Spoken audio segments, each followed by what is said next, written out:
E aí, pessoal, tudo bem? Essa é a nossa sexta aula do curso de OBS Studio. Na aula anterior, a gente conheceu um pouco mais do mixer de áudio, a gente selecionou os dispositivos corretos e a gente aplicou a supressão de ruídos ao microfone. Nessa aula aqui, então, a gente vai conhecer as principais configurações relacionadas à gravação. A gente vai ver como escolher a resolução, a taxa de quadros, o formato do arquivo, a qualidade, o codificador e a pasta em que os vídeos vão ser salvos. Depois a gente vai fazer uma gravação de teste, localizar o arquivo e a gente vai disponibilizar ele pelo YouTube. Para acessar essas opções, a gente pode clicar em configurações aqui no painel de controles do OBS. Aqui a gente vai ter várias categorias, né? Nessa aula a gente vai utilizar principalmente a saída e a parte de vídeo. A gente também vai ver duas opções das sessões, dessa sessão geral e da sessão de avançado, mas não vai ser necessário modificar essas demais configurações aqui. Na seção geral aqui, então a gente encontra algumas opções, enfim, de segurança relacionada à gravação. Uma delas permite que o OBS pergunte antes de interromper, né, a gravação. Seriam essas opções aqui. Quando a gente ativa essa opção, o programa vai solicitar uma confirmação quando a gente tentar encerrar a gravação. Então isso pode ajudar a evitar que ela seja interrompida por engano. Então eu vou marcar aqui, perguntar antes de interromper gravações. A gente tem uma opção de esconder as janelas do OBS aqui, esconder janelas do OBS na captura de tela, que vai ajudar a evitar que a interface do OBS vai aparecer na gravação. Só que esse comportamento vai depender bastante do método de captura utilizado. Então a gente não vai utilizar para essa demonstração aqui. Vamos então aqui agora para a seção de saída, que vai reunir as principais configurações de gravação aqui. Na parte superior a gente já vê aqui um modo de saída.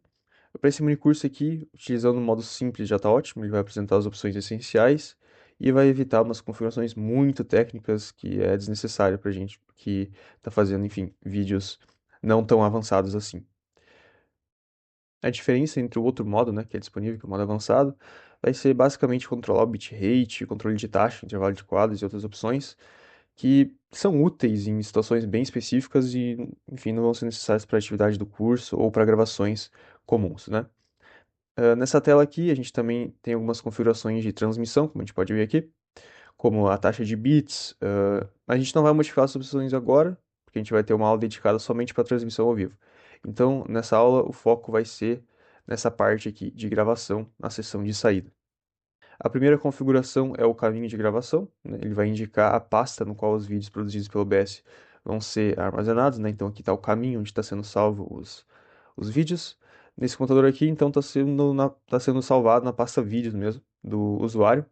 A gente pode escolher qualquer outra pasta. Então, por exemplo, eu vou abrir aqui o explorador de arquivos, né? Vou vir aqui na área de trabalho e vou criar uma pasta para armazenar meus vídeos.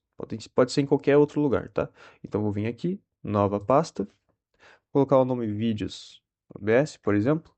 E agora eu quero colocar todos os vídeos que o OBS vai produzir dentro dessa pasta aqui. Então vamos aqui na opção do caminho de gravação, vamos explorar e vamos achar onde é que eu salvei. Eu criei aqui na área de trabalho, então em área de trabalho, e aqui está a pasta, vídeos OBS. Seleciono duas vezes a pasta, ela está selecionada aqui, está aparecendo a pasta vídeos OBS. Seleciono a pasta e já mudou aqui o caminho da gravação. Então a partir de agora, todos os vídeos que eu fazer ah, vão ser salvos nessa pasta. A outra opção que a gente tem aqui embaixo é a qualidade da gravação. Para esse mini curso aqui, a gente pode utilizar sem problemas a qualidade alta, arquivo normal, que vai oferecer uma boa qualidade visual, sem gerar arquivos muito grandes em disco, né? A gente tem alguns outros presets aqui, né? Dependendo da versão pode mudar, mas vamos utilizar mesmo a qualidade alta e arquivo normal. As outras opções, enfim, podem ter qualidades maiores, mas os arquivos vão ficar realmente bem mais pesados. Para gravações comuns, a qualidade alta já está ótima. Uma outra opção que a gente tem abaixo da qualidade de gravação é o formato de gravação, que vai definir o tipo do arquivo que é produzido pelo OBS quando a gente encerra a gravação. Na versão do OBS que eu estou utilizando nessa aula aqui, ele já vem por padrão como MP4 híbrido. O MP4 é bem compatível com vários, enfim, reprodutores, editores de vídeos. e plataformas de compartilhamento como o próprio YouTube, né? Nas versões anteriores, normalmente ele vinha com MP4, só que tinha um problema. Se o programa, o computador, enfim, a energia fosse interrompida durante a gravação, né? Antes da gente encerrar a gravação corretamente, o arquivo ele podia ficar inutilizável, né? Então o MP4 híbrido ele foi criado para combinar a compatibilidade do MP4 com uma maior resistência a interrupções durante a gravação. Então, ele pode ser recuperado mesmo se a gravação for interrompida por alguma falha.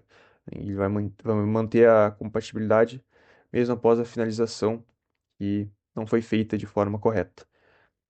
Para quem utiliza uma versão atual do OBS, o MP4 híbrido é uma escolha bem adequada e simples, mas também tem outras opções aqui mais técnicas e avançadas, talvez. Mas o MP4 híbrido é o mais recomendado aqui. Caso de vocês não tenham essa opção aqui de MP4 híbrido, né? Se vocês estão usando uma versão muito anterior do OBS Studio, uma alternativa também é usar o formato de gravação .mkv, que é uma trosca vídeo. Ah, Depois o próprio OBS ele pode converter esse arquivo para MP4 sem precisar recodificar todo o vídeo. Então essa também é ah, uma das opções, se vocês não têm o MP4 híbrido. Outra opção então é o codificador de vídeo. O codificador, ele é o componente que vai fazer a transformação da imagem que é produzida pelo OBS em um arquivo de vídeo. Nesse computador aqui tem a opção de usar o hardware, né? O H264, porque tem uma placa de vídeo da NVIDIA compatível. Em outros computadores pode aparecer nomes relacionados a outros, enfim, outros processadores e placas de vídeo, como Intel, AMD, Apple, ou até mesmo um codificador para software, né? Quando um codificador de hardware está disponível, como tem algumas opções aqui, ah, sempre é selecionado automaticamente. E normalmente a gente pode manter ele, né? Se eu não me engano, essa opção também foi selecionada quando a gente fez lá na primeira aula, na primeira e segunda aula, a configuração pelo assistente automático, né? Se essa opção não aparecer, não tem nenhum problema com o OBS, né? O programa, o OBS, só vai exibir apenas os codificadores que são compatíveis com o computador de vocês. Mas se no de vocês tiver outra opção aqui, por, enfim, não apresentar a placa de vídeo da NVIDIA, também podem deixar o que o assistente automático de vocês recomendou para o computador específico de vocês. Aqui embaixo, então, depois do codificador de vídeo, a gente tem o codificador de áudio, que ele já está por padrão definido como AAC, e a gente pode manter para gravações comuns, né? Não precisamos mexer nessa opção aqui. Embaixo a gente tem as faixas de áudio, né? Então a gente está trabalhando com uma gravação simples, então a gente pode deixar em uma faixa de áudio só. Por exemplo, por que que a gente poderia usar mais de uma faixa de áudio? A gente poderia colocar o microfone em uma faixa de áudio e o áudio do computador em outra, né? Que talvez vai exigir uma configuração adicional aqui, mas para edições mais avançadas, onde vocês querem os áudios divididos em faixas diferentes, para, por exemplo, aplicar tratamentos de áudio diferentes, talvez seja útil, né? Para atividades do curso, enfim, uma única faixa, tendo todo o áudio do microfone e do computador, é bem o suficiente.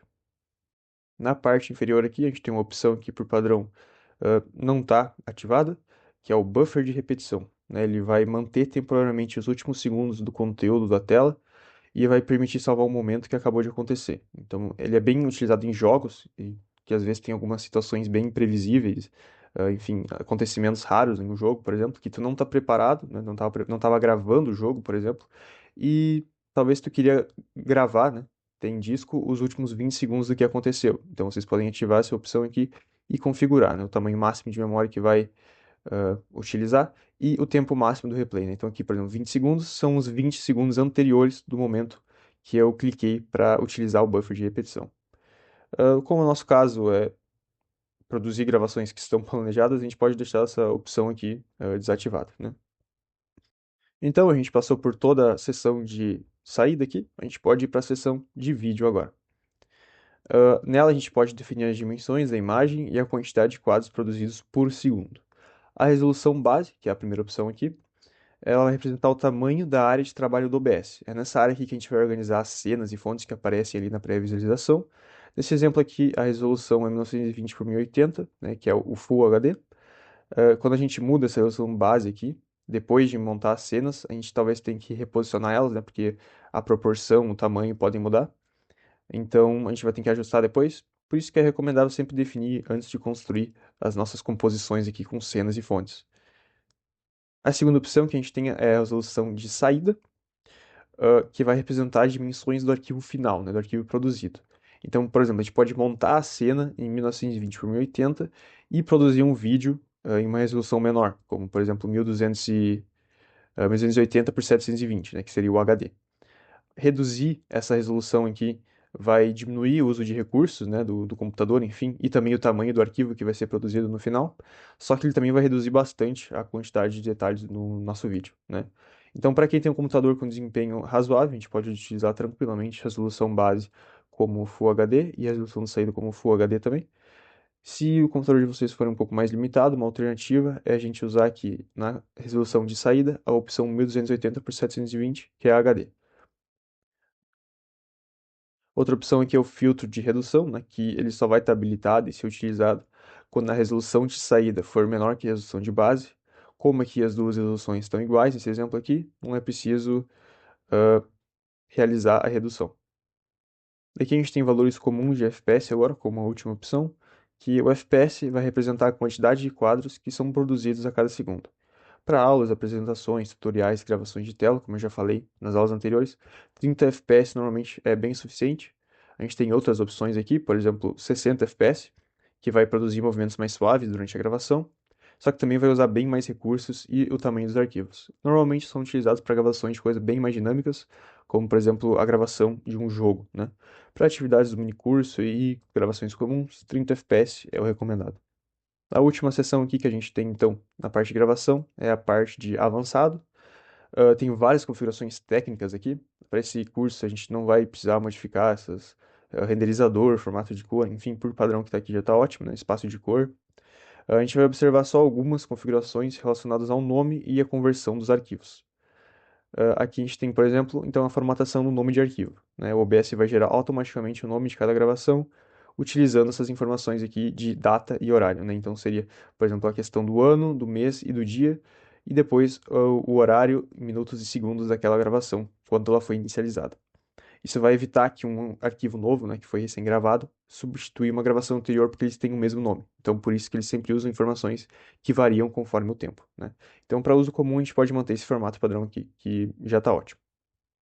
Também tem uma opção aqui importante, que é a de converter automaticamente para MP4, né? Então ela é útil quando a gente grava, por exemplo, em MKV lá, que eu mostrei que era outra opção. Então, se vocês selecionaram aquela opção do MKV, se vocês não tinham a versão mais antiga do OBS, né, o MP4 híbrido, vocês podem selecionar essa opção aqui que ele já vai converter automaticamente para o MP4. Então, quando a gente encerra a gravação, ele vai converter o outro formato de vídeo que vocês estavam gravando para .mp4.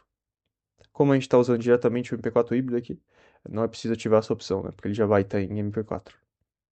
Então, agora que a gente terminou de configurar as partes de gravação, a gente pode dar um aplicar e um OK. Agora eu vou fazer uma gravação de teste, só para utilizar essas configurações que a gente acabou de escolher, enfim, e ver se está tudo funcionando. E depois colocar esse vídeo, né? Disponibilizar esse vídeo pela plataforma do YouTube. Então eu vou iniciar a gravação aqui, por exemplo. Teste de gravação da aula 6 do minicurso de OBS Studio. Ó, aqui ele já mostrou a opção de interromper, que foi uma das opções que a gente ah, selecionou lá. Então ele vai perguntar se a gente quer ver se interromper a gravação. Eu vou dar um sim. E, enfim, ele estava gravando toda essa última parte que eu falei, né? Mas agora a gravação foi interrompida.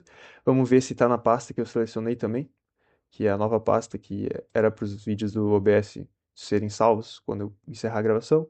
Vamos ver se está na pasta aqui e está aqui, né? O horário em que eu comecei a gravação e a data também estão corretas. Então, todas as configurações que a gente selecionou lá na aba de configurações para a parte de gravação estão funcionando corretamente. É sempre bom, então, antes da gente disponibilizar ele, o vídeo pela plataforma do YouTube ou de vocês enviar, se for necessário, nas atividades do minicurso, é sempre bom a gente reproduzir para ver se está tudo funcionando corretamente, o teste de gravação da aula 6 do minicurso de OBS Studio. Selecionou lá, então ele vai perguntar se a gente quer ver se interromper a gravação. Então deu para ver que funcionou tudo corretamente. Ele gravou até aquela parte quando mostrou a caixa, né? Eu estava falando, caixa de seleção mesmo para confirmar a interrupção da gravação, mas eu provei que capturou tudo certinho a imagem e o microfone. Então, agora que a gente tem o vídeo produzido e a gente já verificou a gravação, a gente pode disponibilizar esse vídeo aqui, pelo YouTube. Para isso, então, a gente pode abrir o nosso navegador aqui e pesquisar pelo YouTube. O endereço direto dele é www.youtube.com. Para isso, a gente tem que estar conectado a uma conta Google, né? Então, como vocês já vão estar usando o Google Classroom, ah, então vocês já vão ter alguma conta Google, pelo menos, né? Porque vocês precisam para acessar os serviços da Google, como YouTube, e-mail, Gmail, né? Drive e o próprio YouTube, por exemplo. Na página do YouTube, então, na página inicial mesmo aqui, a gente tem o botão criar. Esse botão com mais aqui do lado e criar. A gente pode selecionar ele e clicar em enviar vídeo, a gente vai fazer o envio do vídeo que vocês recém gravaram. Então vamos em enviar vídeo. Essa parte é importante porque provavelmente alguma das atividades vão pedir para vocês disponibilizarem o link do vídeo que vocês fizeram de teste ah, no Google Classroom, na atividade, né? Então essa vai ser o formato que eu vou corrigir uma das atividades possivelmente. Então aqui ele já abriu essa parte de enviar vídeos, eu vou selecionar o arquivo, né? Então o vídeo que eu gravei está em área de trabalho, vídeos OBS, e aqui está o vídeo que eu recém gravei. Então eu vou dar 2 cliques nele, ele já vai ser enviado para cá.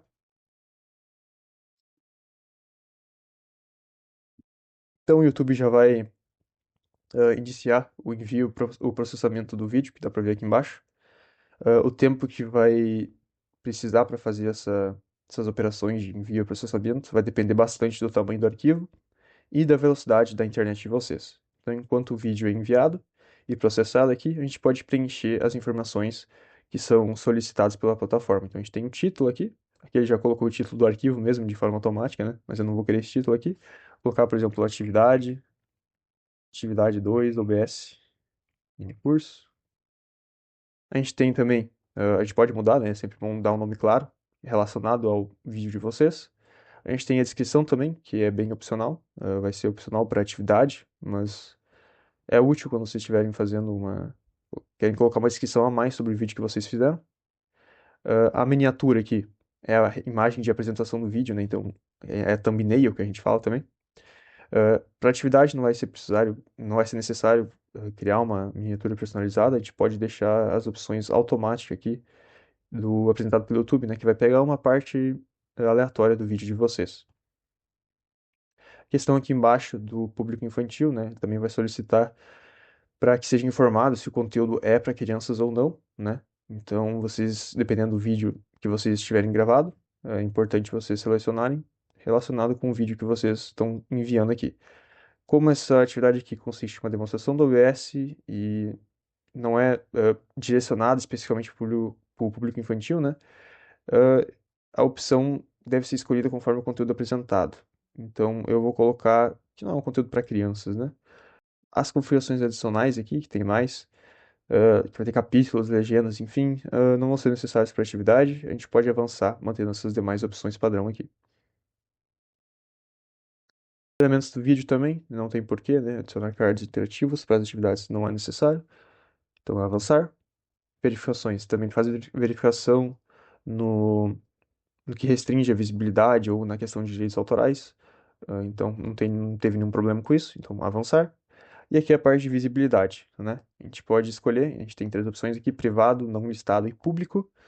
Para atividades do minicurso, a gente sempre vai usar a opção aqui, não listado. Um vídeo público, né, as diferenças, então, o vídeo público ele vai aparecer no canal de vocês, nas pesquisas e nas recomendações do YouTube. Um vídeo privado só vai estar disponível para vocês, né, os donos do canal e para algumas pessoas que vocês podem escolher a dedo. E um vídeo não listado, ele não vai aparecer nas pesquisas e nem na página pública do canal de vocês, só que ele pode ser assistido por qualquer pessoa que tem o link que redireciona ao vídeo de vocês, como está o link aqui embaixo, por exemplo. Qualquer pessoa que tem acesso a esse link aqui vai poder olhar o vídeo de vocês. Como a gente precisa, né, como a gente que vai corrigir precisa acessar o vídeo pelo Google Classroom, é importante vocês utilizarem não listado, né? Não a opção privada, a opção não listado. Porque se o vídeo estiver configurado como privado, a gente não vai conseguir fazer a correção, né, por meio do link que vocês enviaram pelo Google Classroom. Depois, então, que a gente selecionou não listado aqui, a gente pode salvar o vídeo. Então, vou clicar em salvar aqui. Ele já tá. Aqui já deu tempo de ele fazer o envio e processamento. Talvez de vocês estejam ainda processando o vídeo. O meu, como é um vídeo bem curto, né? 18 segundos. Foi bem rápido do envio da publicação. Vocês já podem copiar o link do vídeo aqui. Vocês podem clicar nessa opção aqui de copiar o link do vídeo. Ele já vai estar na minha área de transferência e depois vocês mandam esse link lá na atividade específica que vai pedir para vocês fazerem uma gravação e publicar pelo YouTube, por exemplo. E já vai estar publicado aqui. Vocês mandam esse link lá pelo Google Classroom. Antes de enviar a atividade também, a gente pode verificar se o vídeo pode ser acessado e reproduzido corretamente. Vocês podem clicar aqui em cima no nome do arquivo de vocês, que é o link direto para o vídeo, né? Pode clicar aqui no link do vídeo e vamos ver se está reproduzindo corretamente aqui. Teste de gravação da aula 6 do minicurso de OBS Studio.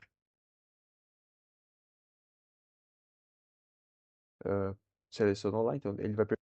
Então deu para ver que está tudo correto. Então esse vídeo aqui já estaria, por exemplo, já seria possível como entrega da atividade, né? Se ele fez tudo que o enunciado da atividade pedia.